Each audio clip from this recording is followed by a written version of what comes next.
When scholars talk about maps that bend the timeline, they usually whisper the name Piri Reis, the Ottoman admiral cartographer whose 1513 world map was pieced together from fragments of older charts, drawn on gazelle skin and discovered in 1929 during the cleaning of Istanbul's Topkapi Palace. And the most unsettling thing about it isn't its age, but its content. Because the surviving portion shows a stretch of the South American coastline with a precision no European mapmaker should have possessed only 20 years after Columbus stumbled into the Caribbean,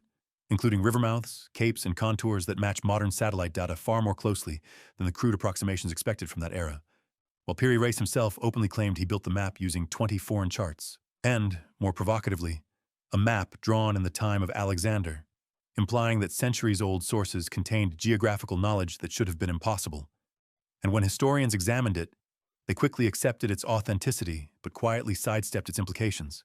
especially the way its grid appears to use a proto-Mercator-style projection, decades before Mercator introduced his, or how, the southern section, once breathlessly misidentified by fringe writers as the ice-free coast of Antarctica, still raises eyebrows because it shows a sweeping landmass attached to South America that reflects ancient speculative geography rather than Renaissance-era guesswork, meaning the map blends surprisingly accurate first-hand information with details drawn from sources modern scholars can, in time, fully trace. And although the Antarctica claim has been debunked, the real mystery remains untouched. How did Piri Reis acquire such detailed knowledge of South America's east coast at a time when European explorers had barely mapped its edges?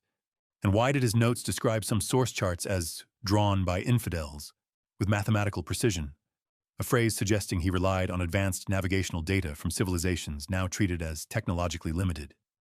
And what makes the whole thing even stranger is that his world map was only one piece of a larger manuscript now mostly lost, leaving us with a single jagged fragment that forces historians into awkward explanations involving lucky guesses, exaggerated Portuguese secrecy, or hypothetical lost charts nobody has ever found. BK, Hughes admitting that older cultures might have mapped more of the world than textbooks claim would require rewriting entire chapters of exploration history. So the Piri Reis map sits today in controlled storage, too famous to ignore but too inconvenient to spotlight, an artifact that refuses to fit neatly into the official narrative,